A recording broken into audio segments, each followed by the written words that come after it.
Bueno, para mí es un gran privilegio poder contar hoy con la presencia de un querido amigo, Edgar Estrada, quien es director general de la marca Volkswagen en México. Y pues Edgar, muchas gracias nuevamente por estar con nosotros el día de hoy. Mi querido Enrique, al contrario, la verdad es que es un placer después de tantos años de conocernos, el poder coincidir y el poder platicar ahora en estas circunstancias tan adversas que estamos viviendo como humanidad, ¿no? En las que, bueno, al final del día, a todo lo que tú te has dedicado siempre, que es a la parte del desarrollo humano, creo que hoy es uno de los factores principales y es el valor o el principal factor que hace que podamos seguir adelante de una forma consistente, clara y rotunda o no. Entonces yo creo que ese es uno de los temas fundamentales, ¿no? O sea, creo que ahí viene una de las variables intrínsecas de lo que hoy vivimos. Entonces, es un maravilloso platicar contigo, mi querido Enrique, muy contento. Gracias. Hombre, me encantaría que empezamos por platicar el 2020 para ti como líder de una empresa que como muchas ha sido impactada por esta realidad que vivimos de la pandemia. ¿Qué representó para ti ya viendo un poco a distancia el 2020? ¿Cómo fue tu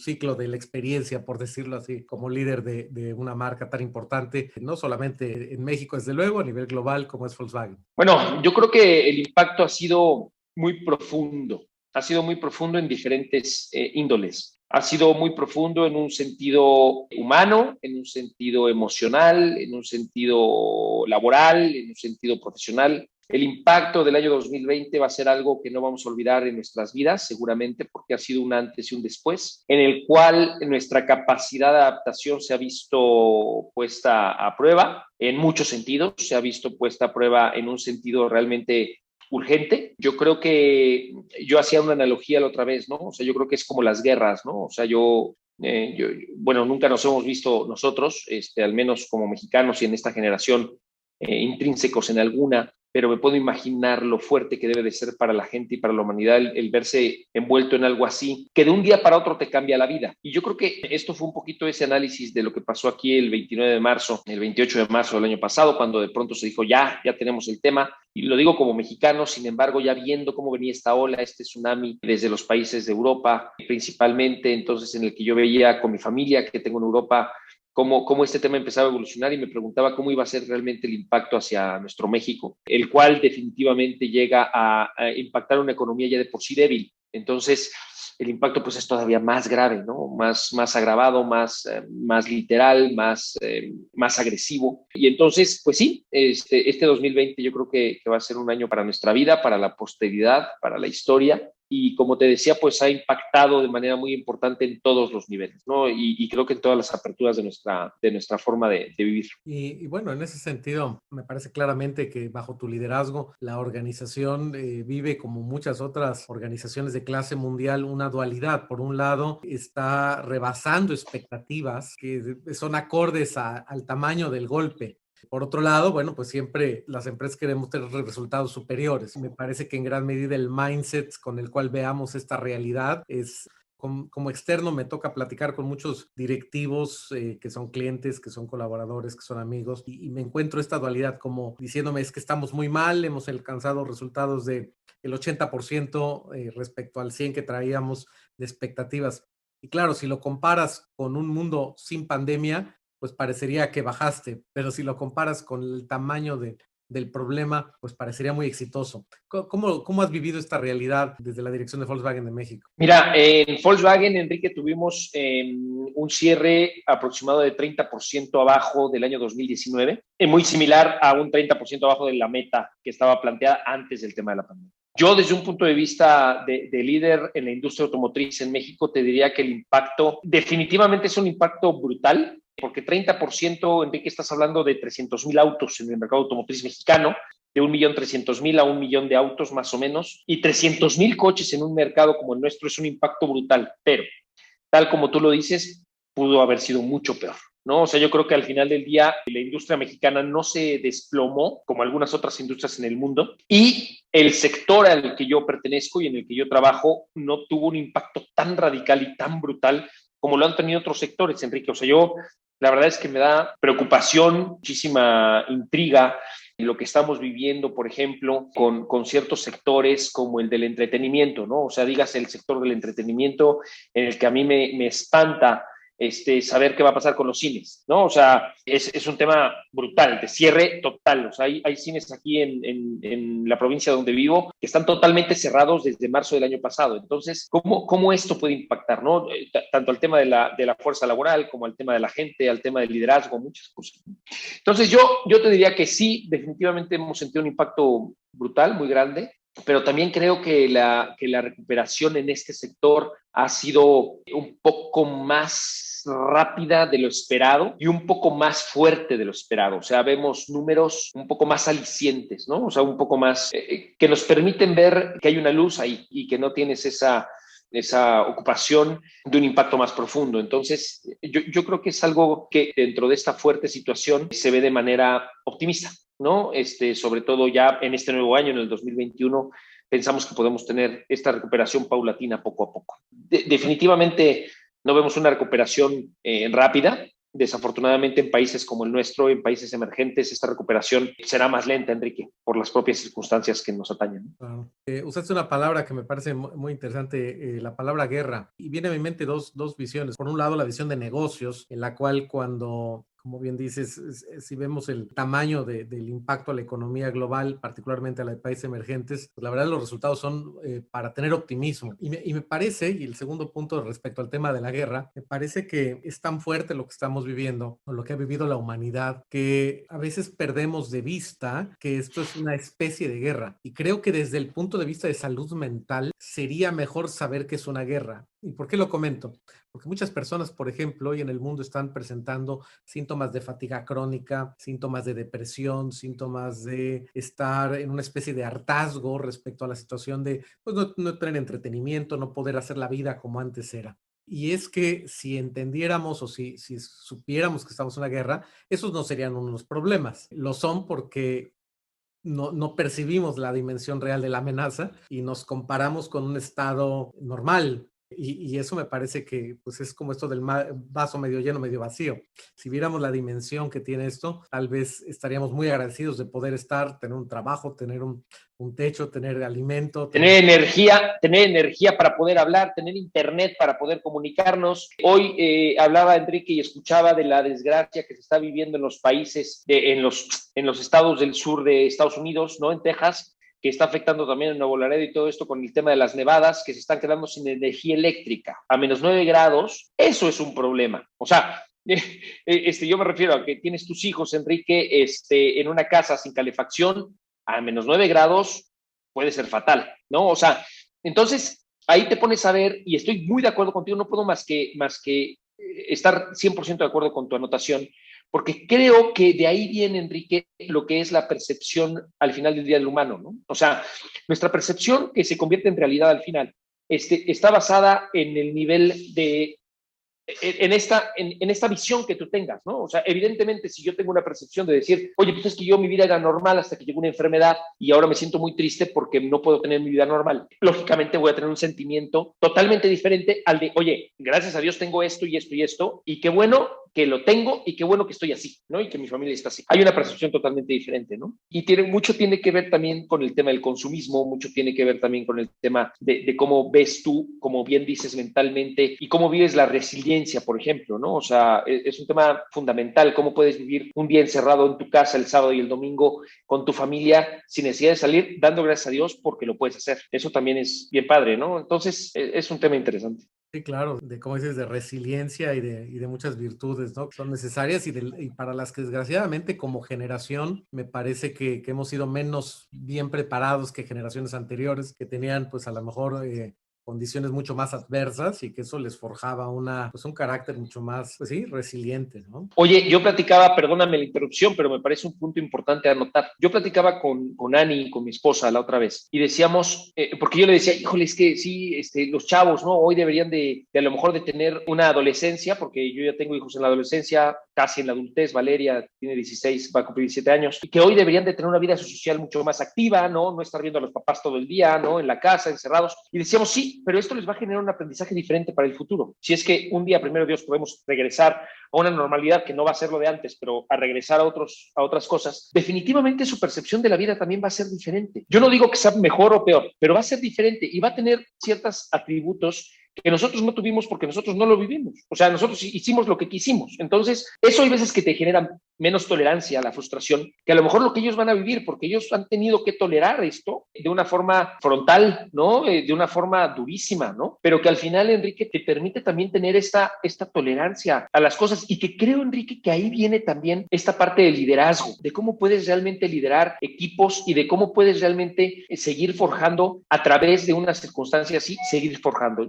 Tú sabes muy bien, y tú fuiste quien me lo recomendó en su momento, este libro de Víctor Frankl, ¿no? Y que apenas en muchas de mis conferencias y en muchas de mis citas, ese pequeño espacio, ese pequeñísimo espacio que tienes entre un estímulo y la reacción a ese estímulo, que se llama tu libertad, ¿no? Es ahí donde radica la mayoría hoy de nuestros comportamientos. O sea, ese espacio entre, oye, no puedo salir, ¿cómo reacciono? No puedo hacer, ¿cómo reacciono? No puedo viajar, ¿cómo reacciono? Tuve que cancelar los viajes familiares, ¿cómo reacciono? ¿Cómo reasigno? ¿No? O sea, ¿cómo reasigno esa parte de la vida? ¿Y cómo lideras ahora? ¿Sí? ¿Y cómo ahora, pues entonces no te escucho bien en esta computadora, pues me paso a la otra? ¿Y cómo le hago para resolver? Y eso es parte, yo creo, fundamental de este cambio, Enrique, o sea, de lo que hoy nos está dando esta alternativa, ¿eh? Y yo creo que hace un año y medio, o en sentido estricto un año, a lo mejor este tipo de conversaciones no le dábamos tanta importancia a esta conciencia mayor que creo que tenemos como humanidad de, pues tal como lo dices, ¿no? No puedo cambiar las circunstancias, lo que puedo cambiar es el sentido que le doy a ellas. Este tipo de sabiduría milenaria que viene desde los estoicos, desde hace 2500 años,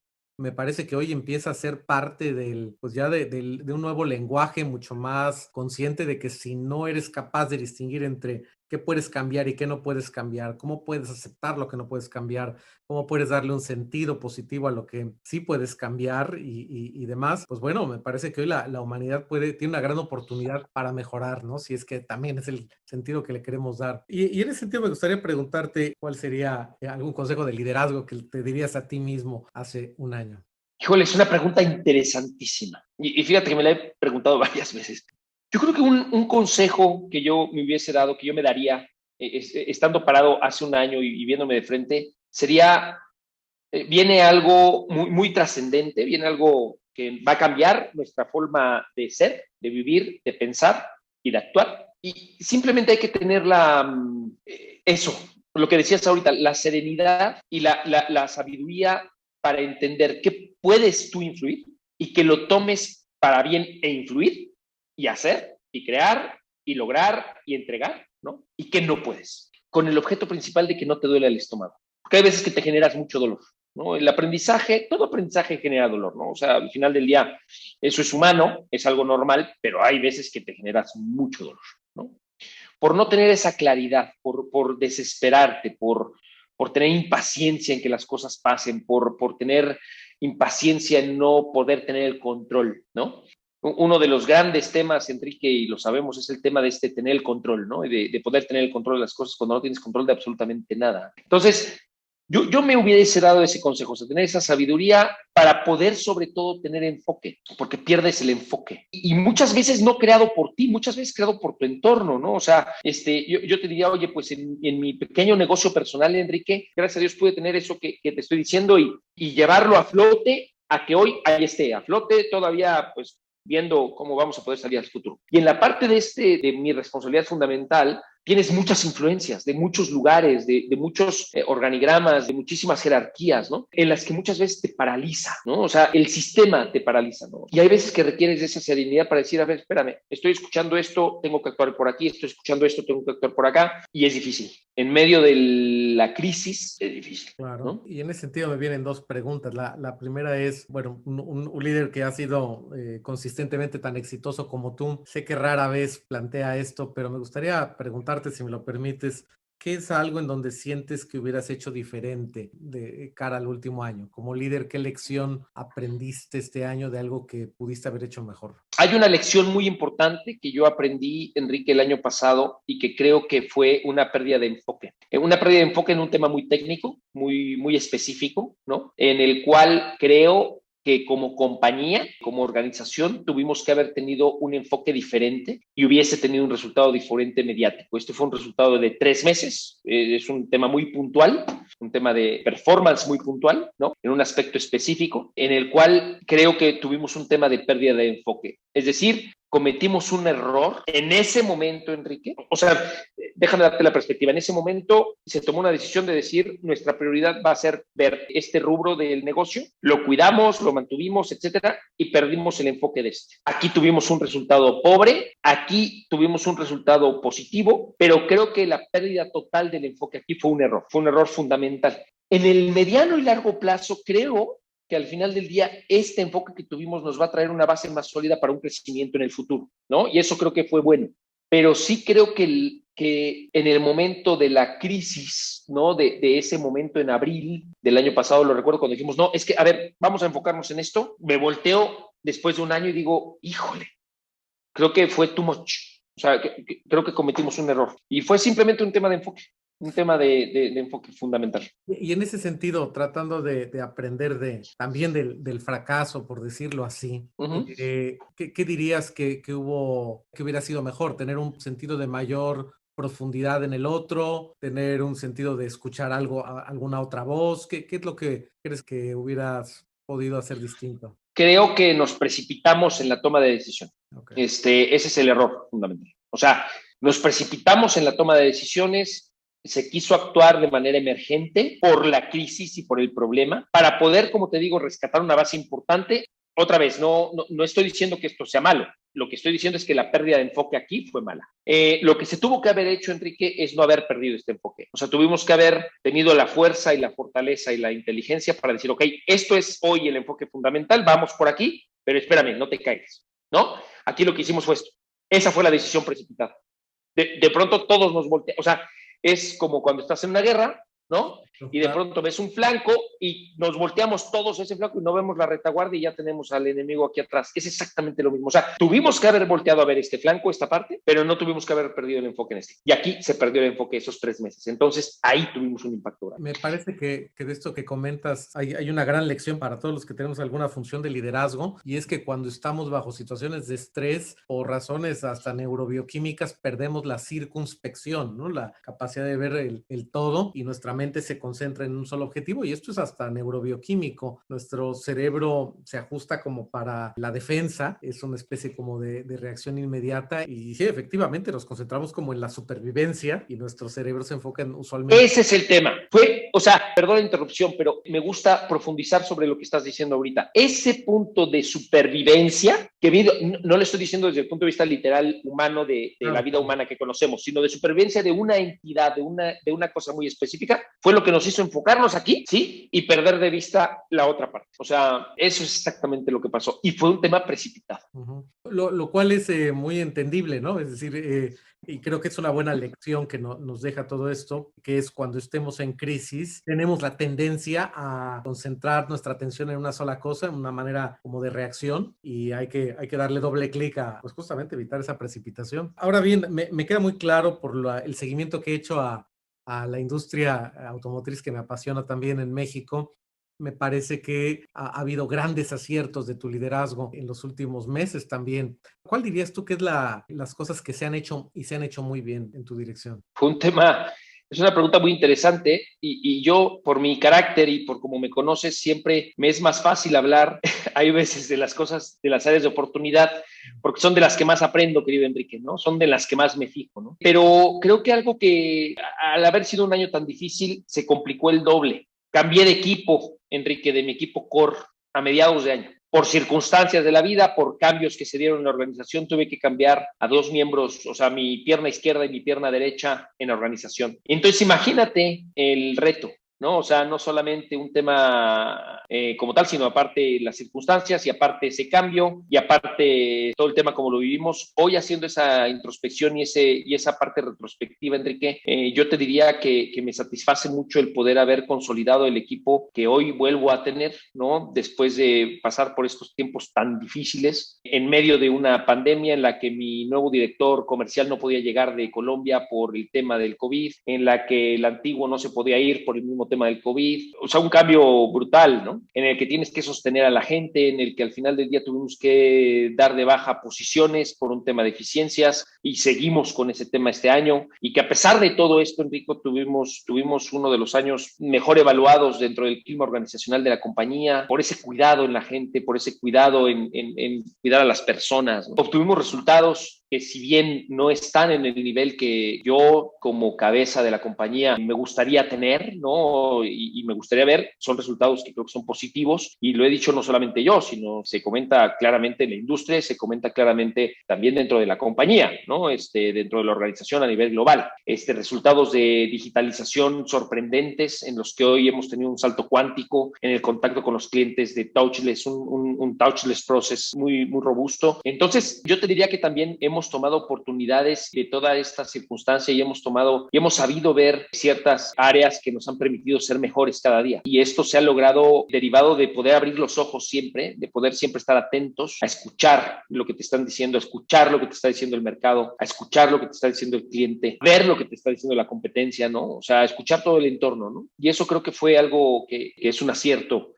y que hoy nos permite estar con una bandera muy sólida, muy bien plantada de aquí hacia el futuro, ¿no? Entonces, eso te diría que es lo que más me llama la atención. Vienen dos ideas a mi mente. La primera es preguntarte cómo le haces para escuchar al mercado. Esto es algo que suena muy sencillo, pero me parece una ciencia y un arte, porque además es un mercado que está en medio también de un contexto volátil, incierto, complejo y ambiguo, en el cual es cada vez más complejo descifrar lo que realmente operacionaliza su centro de decisiones, ¿no? ¿Cómo le han hecho para escuchar tan bien y tener esa inteligencia de mercado? Hay diferentes herramientas, o sea, no es solo una, hay diferentes entidades, no es solo una. Yo creo que tenemos ya afortunadamente una visión de cómo poder hacer las cosas mejor siempre y parte de esto es escuchar al cliente. Existe un proceso muy importante de cambio en la organización hacia el tema del customer centric, en el que pues prácticamente todas las áreas de la organización están realmente volcadas a escuchar no solamente a través de nuestros socios comerciales, que son los primeros en la línea de batalla, ¿no?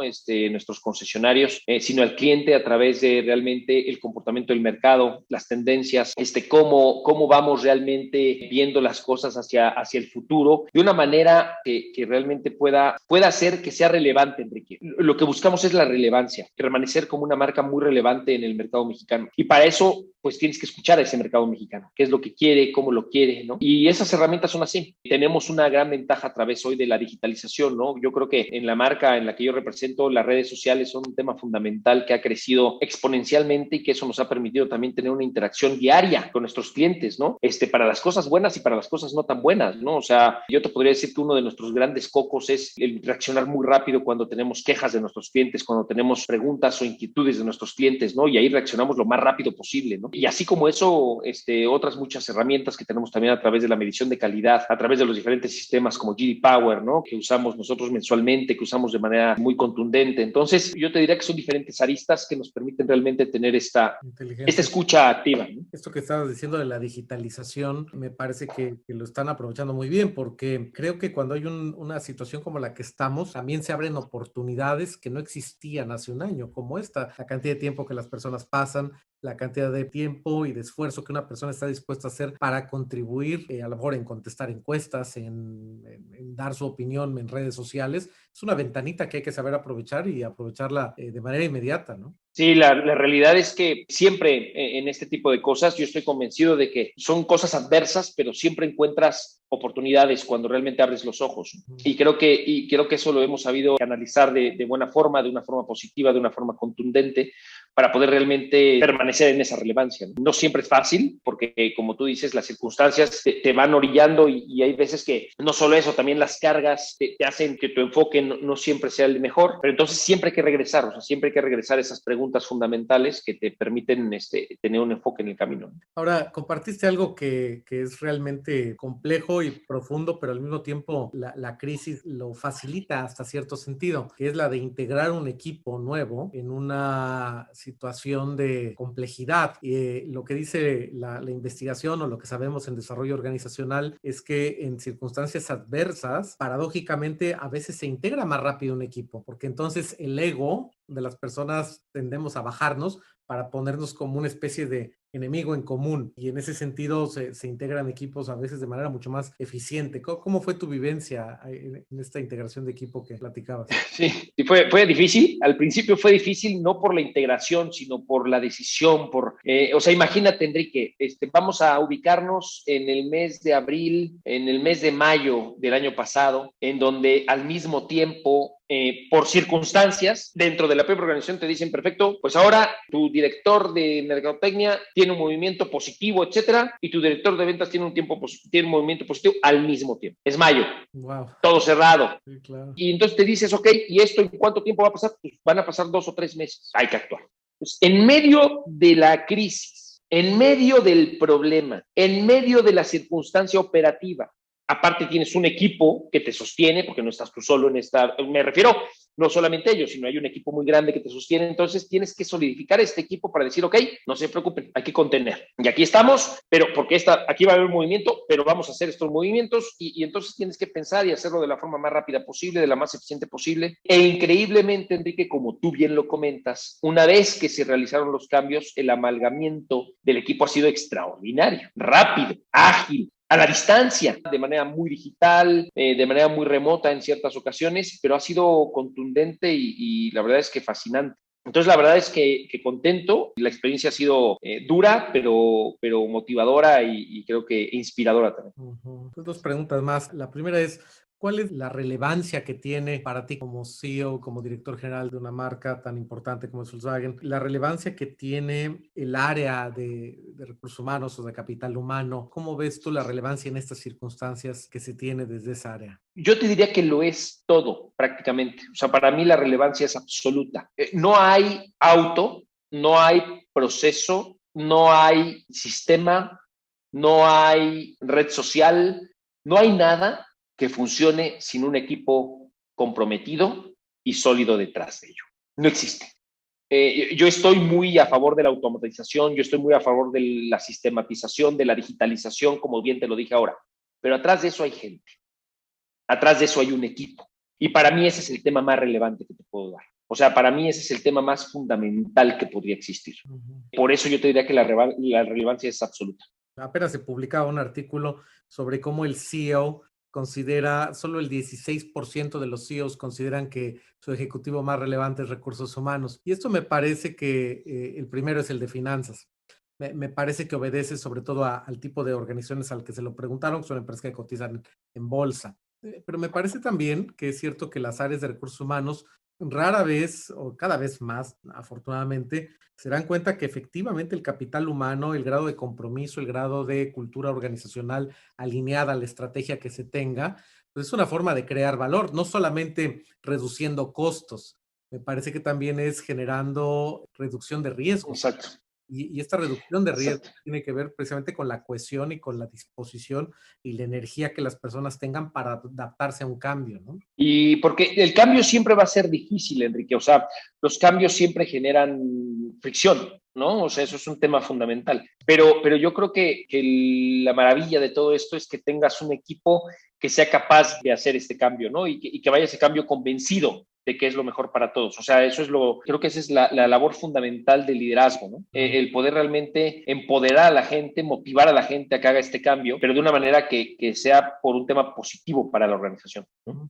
Fíjate que se dice fácil, pero la verdad es que hay algo que presupone, o sea, las organizaciones como la que tú diriges de ese tamaño que han sabido adaptarse y han logrado adaptarse, la verdad merecen mi reconocimiento por algo que rara vez se valora, y es que el change overload, cuando tienes un exceso de cambios, se requiere que las personas tengan energía y disposición para hacerlo, y se da por sentado, pero la realidad es que no es así.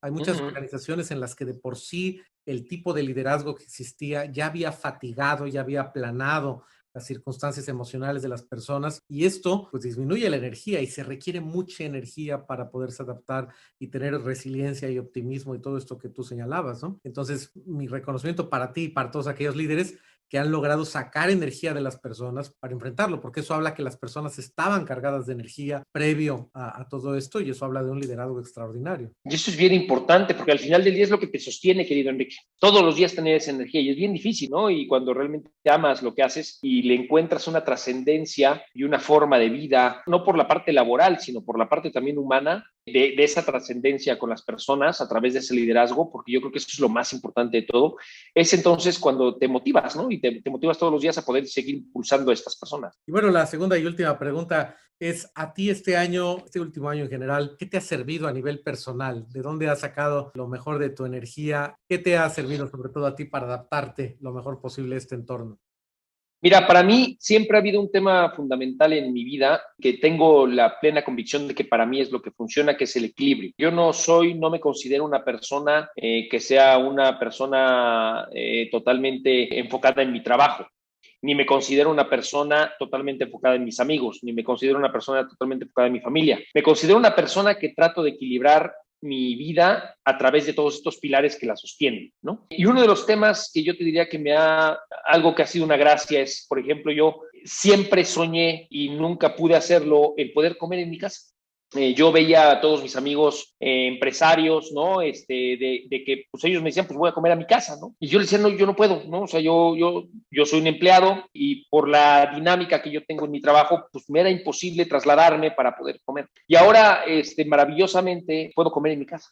Y yo creo que es lo único que me faltaba, de verdad, para poder tener este equilibrio un poco más pleno, ¿no? El poder estar aquí en tu casa, mi querido Enrique, prácticamente encerrado de forma muy responsable, buscando que no haya interrupciones para poder enfocarme en mi trabajo 100%, pero poderme tomar 45 minutos para poder ir a comer a la mesa con mis hijos es una bendición. Porque entonces ya tengo esa tranquilidad, esa paz de poder comer con ellos y después volverme a conectar hasta la hora que sea necesario para poder cenar con ellos. Y antes era una cosa que me faltaba bien.